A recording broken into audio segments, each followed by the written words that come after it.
Assalamualaikum warahmatullahi wabarakatuh. Perkenalkan, nama saya Dinda Khairunisa Balkis dari kelas 11 Keperawatan 1 SMK Kesehatan Bakti Indonesia Medika Blitar. Di sini saya mau menerangkan tentang asuhan keperawatan saya dengan kasus post-op trepanasi COB atau cedera otak berat. Langsung saja kita mulai ke materinya. Pengertian, cedera kepala berat adalah cedera di mana otak mengalami memar dengan kemungkinan adanya daerah hemoragi. Pasien berada pada periode tidak sadar.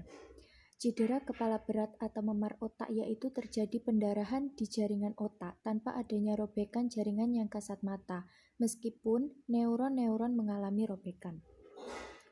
Penyebab dari cedera kepala antara lain kecelakaan lalu lintas, perkelahian, jatuh dan cedera olahraga.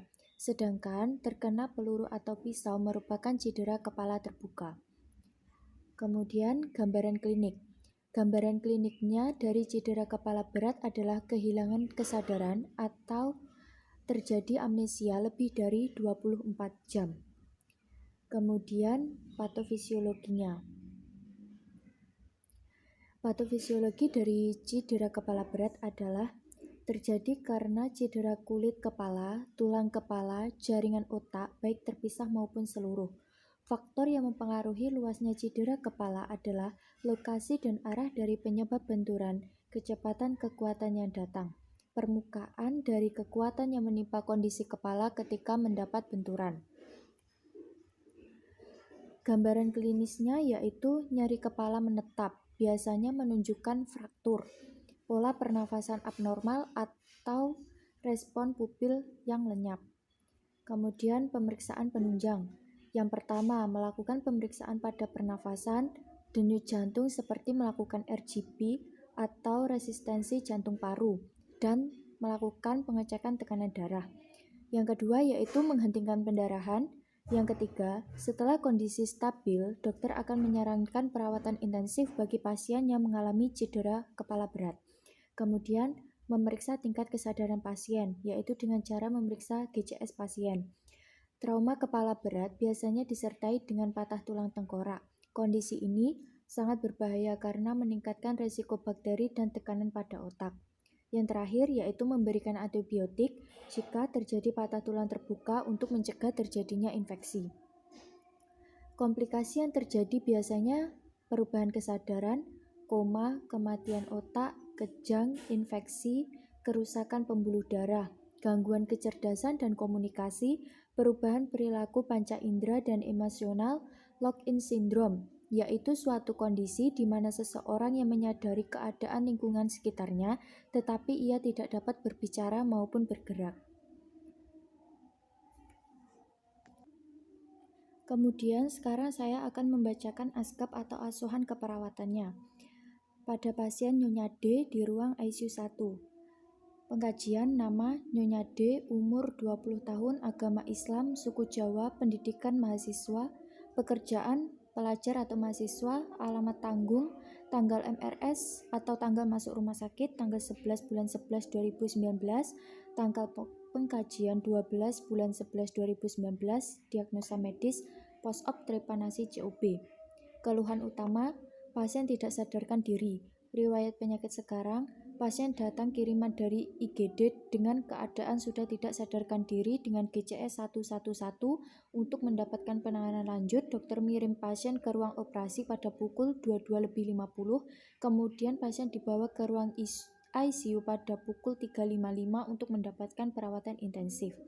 Riwayat penyakit dahulu, pasien tidak memiliki riwayat penyakit. Riwayat penyakit keluarga pasien tidak memiliki riwayat penyakit. Jadi pasien ini dalam keadaan koma. Kemudian di sini pola kebutuhan dasar sehari-hari, pola nutrisinya di rumah makan 3 kali sehari, pasien lebih suka memakan makanan yang pedas. Ini berdasarkan keterangan keluarga. Sedangkan di rumah sakit meminum susu dengan bantuan NGT. Kemudian pola eliminasi di rumah untuk BAB dan BAK-nya normal. Untuk BAB-nya normal, BAK-nya kurang lebih 200 sampai 500 ml per hari, ini di rumah sakit. Kemudian pola istirahat tidur di rumah, Pasien jarang tidur siang, tidur malam kurang lebih 6-7 jam per hari. Ini berdasarkan keterangan keluarga. Kemudian di rumah sakit pasien tertidur penuh karena pasien mengalami koma. Kemudian pola aktivitas di rumah sebagai mahasiswa, ini berdasarkan keterangan keluarga. Di rumah sakit hanya berbaring di tempat tidur atau bed rest. Kemudian personal hygiene-nya di rumah bersih terawat. Di rumah sakit mandi 1 hari sekali dengan cara diseka dan dibantu oleh perawat. Pola peran keluarganya di rumah baik dan harmonis. Di rumah sakit keluarga sangat perhatian penuh kepada pasien. Pola spiritualnya di rumah beribadah sesuai kepercayaannya dianut. Di rumah sakit tidak melakukan ibadah dan hanya didoakan oleh keluarga. Pemeriksaan fisiknya, keadaan umum pasien tidak sadar, terpasang monitor, terpasang ventilator, luka operasi di kepala bagian kiri. Kesadaran koma dengan GCS 111, tekanan darahnya 107/80, nadinya 69 kali per menit, tinggi badannya 155, pernafasannya 19 kali per menit, suhunya 37,3 derajat Celcius, berat badannya 50 kilo. Kemudian ini kita lakukan pemeriksaan head to toe pada kepala.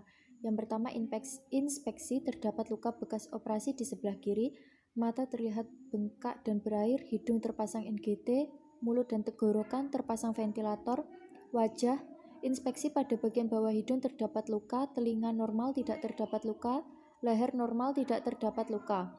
Kemudian di toraks, inspeksi paru-paru, dada simetris dan terpasang ventilator, palpasi tidak terdapat nyeri tekan, perkusi terdapat bunyi sonor, auskultasi terdengar bunyi vesikuler. Sedangkan di jantung, inspeksi tidak ada kelainan, palpasi ictus cordis tidak tampak, perkusi tidak ada kelainan, auskultasi terdengar bunyi murmur. Payudara dan ketiak, inspeksi tidak ada kelainan, palpasi tidak ada kelainan. Abdomen, inspeksi tidak ada kelainan, palpasi tidak teraba massa atau benjolan di perut. Perkusi tidak terdapat penumpukan gas di abdomen atau disebut juga dengan kembung. Auskultasinya bising usus 5-10 kali per menit. Punggung tidak ada kelainan. Genitalia terpasang kateter, ekstremitas bagian atas terpasang infus dan siring pump di tangan sebelah kiri. Kemudian kuku dan kulit, turgor kulit kering dan terdapat beberapa luka di tangan dan kaki. Kukunya CRT kurang dari 2 detik.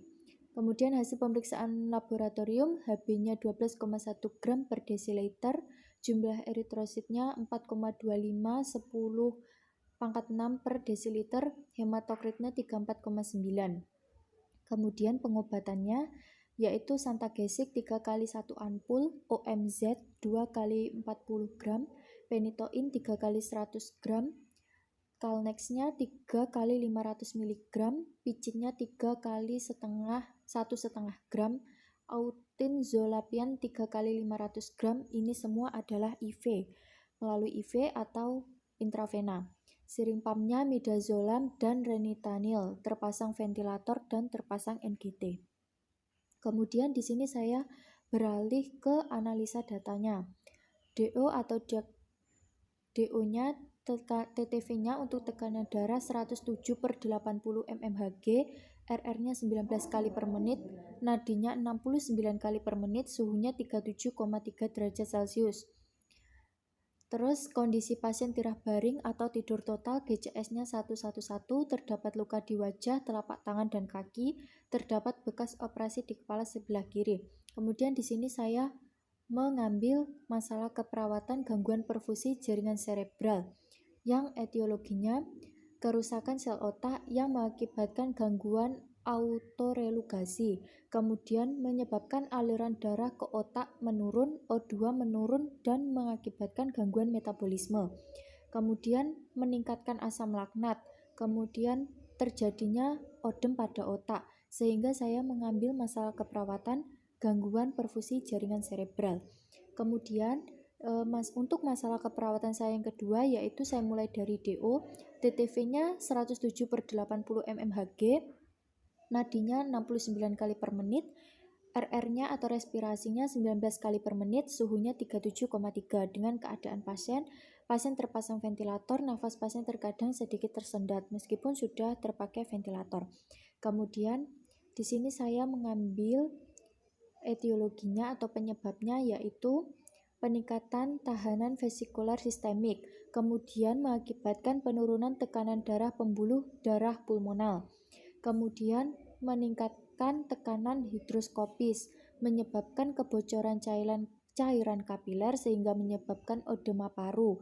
Kemudian terjadilah terhambatnya produksi O2 atau oksigen. Sehingga masalah keperawatan yang dapat saya ambil yaitu gangguan pola nafas.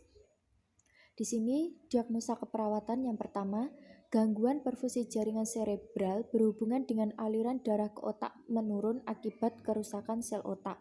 Yang kedua, gangguan pola nafas berhubungan dengan produksi O2 terhambat akibat edema paru. Sekian presentasi dari saya, semoga bermanfaat, kurang lebihnya mohon maaf. Wassalamualaikum warahmatullahi wabarakatuh.